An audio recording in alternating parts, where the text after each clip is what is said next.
Hi guys, Eddie from my dad. I posted a picture of the Taylormade Speed Soft INK golf ball a couple of weeks ago. Had a couple of messages to say, can you give it a review? Especially from a couple of junior golfers. So is this the ball that is appealing to that market? So I'm up early with the birds, with the greenkeepers here at Bondi Golf Club. So I'm going to test it for performance, for feel, durability. So let's give it a go.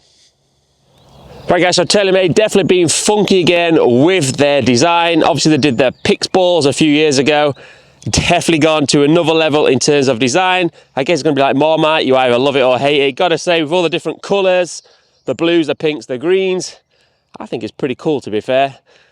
And they're definitely going to try and appeal to that younger market, which you want them playing golf. So it's a two-piece ball, non-urethane, and I have tested it in the studio, which we'll go through the results in a bit. With it being non-urethane, it can affect the spin, which some of the results which I'll go through, I did find that, but it's a super soft feeling ball. So let's give it a go. So as I said, I'm up before the greenkeepers. Super soft ball, give it a few putts, see what it feels like.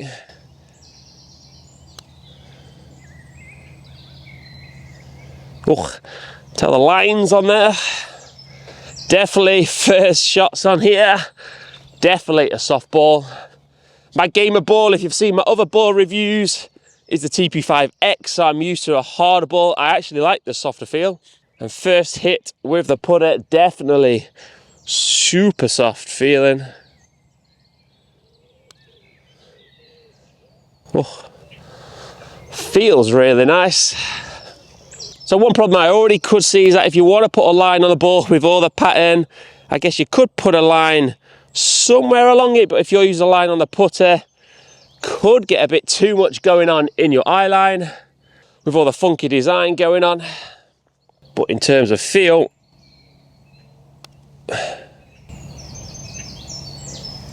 feels super nice. If you like that soft feel, definitely soft.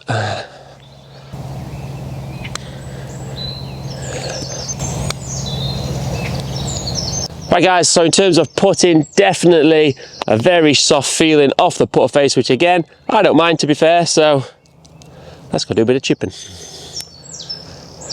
Right guys, so a little bit of chipping. As I said, I have tested this in the studio, got a little bit of data. The only negative, what I saw, and it could be down to the fact that it's not got the urethane coat on, is that I hit some 100-yard shots. On previous tests, I can always compare it to my TP5X, which spins from a 100-yard shot about 10,200 RPM. The worrying sign for this ball was on the 100-yard shots. I was only spinning at about 6,000. It was launching a few degrees higher, but the spin was really down. So this is the first time I've brought it out onto the course. So we'll see how it goes with the chipping. So at the moment, there's a little bit of dew on the green, but I'll try and keep the ball as clean as I can just to give it a bit fairer test. If that low spin from the studio comes out around the chipping green. So obviously I'm going to expect a super soft feel, which I know a lot of you will like, but let's just see where it goes with the spin. A little basic chips.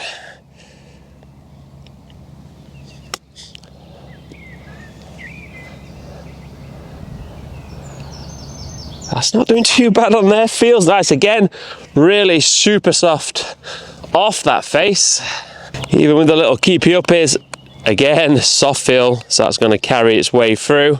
But the first one, not too bad. Let's try a little bit more nipper.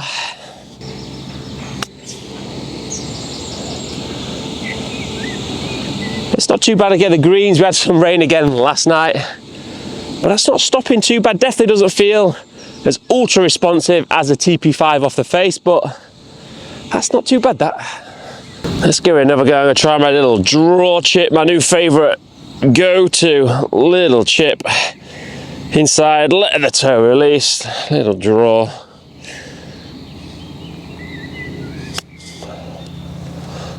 And you can definitely spin on that ball. Let's hit one of the TP5s while we're here.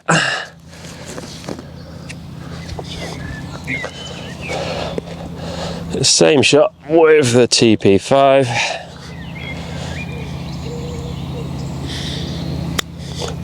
Definitely the clippier sound already. Again, let's hit one more. Like I said, this is my normal gamer ball. Feels more clippier.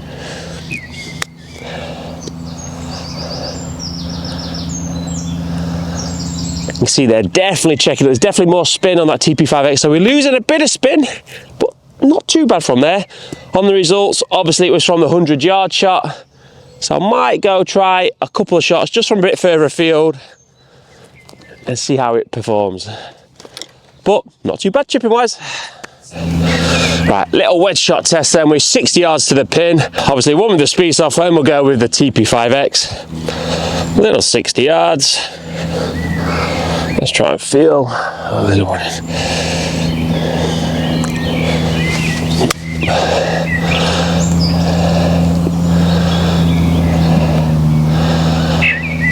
That's stopping fine on there. Again, with the data, what I did find, my TP5X was launching at about 26 degrees. This was launching at 30 degrees. Obviously, I'm not a robot. It can be down to strike where I'm going it, but it definitely feels, and that one definitely popped as well. So if we're losing out on a bit of spin, so we stop the ball with either spin or trajectory, so we get in the trajectory. So that could negate a bit of the loss of spin anyway, but to be fair, that performed really well. Right, TP5X.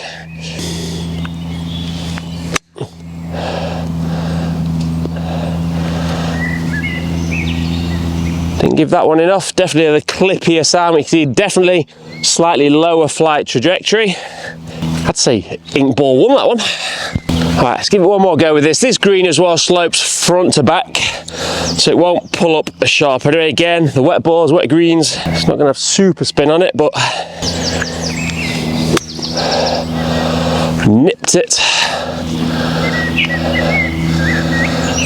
And there's definitely spin on that ball. It's just running out a little bit, but definitely launching a few degrees higher.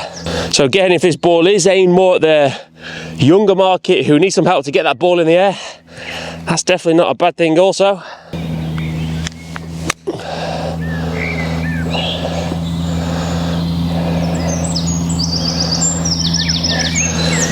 Again, it feels the same swing there. It's pulling up 5 yards shorter on there, but obviously with the less spin, definitely feels spinnier on the club face as I'm hitting the TP5X. So I'm actually getting a bit more distance with the Speedsoft ball. So in terms of feel, trajectory, that performance, could definitely play with that. And for that price point, half the price pretty much to the TP5X, definitely could be an option.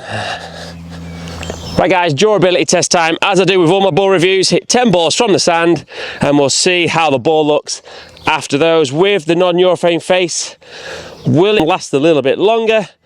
But also before that, I'll just go through a little bit more data, what I did in the studio. So we've done the wedges where the 100-yard shot, the spin was dropping. But interestingly, as we go up through the bag, this is where the spin starts to level out and it just performs pretty much like the premium ball. So for my 7-iron, let's find the data. Oh, excuse the hay fever season is starting. So for the 7-iron, the TP5X, which I was hitting at the same time to benchmark against, was spinning at 6,800 for the 7-iron, carries 191. In terms of spin for the Speedsoft INK, spinning at 6,700, so we'll call that the same, carrying 186.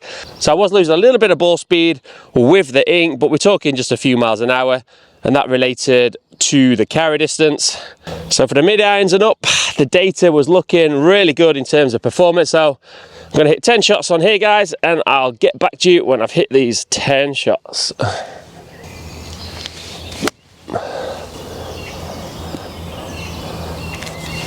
Oh, this ball comes out high.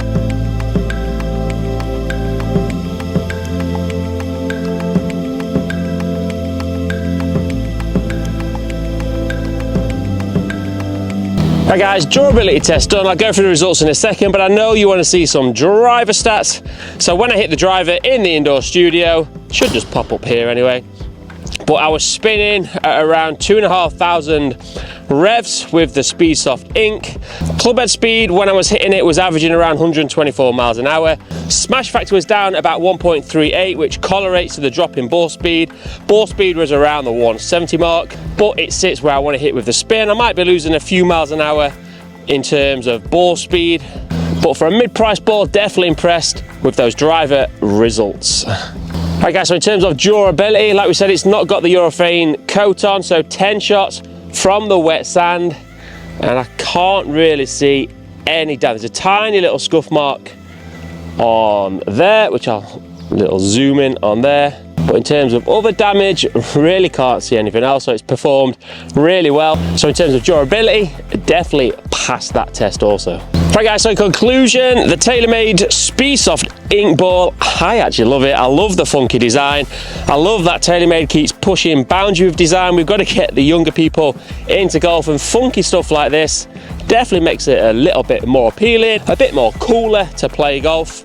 Would I game this ball myself? I probably wouldn't, just for the fact that a lot of my shots I'm hitting from 80 to 140 yards, so I don't really want to see that drop off in spin. I'm also used to that firmer feel ball. I do like the softer feel, but I'm used to the firmer, clickier feel. In terms of price point, obviously this sits in a crowded market of two-piece balls, and it does sit in terms of price at the top end of that range of balls. So there's definitely plenty of options out there. There's cheaper golf balls what perform just the same, or if not a little bit better than this. So there's definitely different options there, but from the cool design point of view, I think it's definitely up there with the best ball for me in terms of design. I know the junior golfers will definitely love it, so it's definitely worth a go out on the course. So all in all, it's a very good golf ball, very cool, funky design if you like it. Let me know in the comments below if you've given it a go yourself, or do you like it, do you not like it? Right guys, I might go play a few holes with it. Right, till later.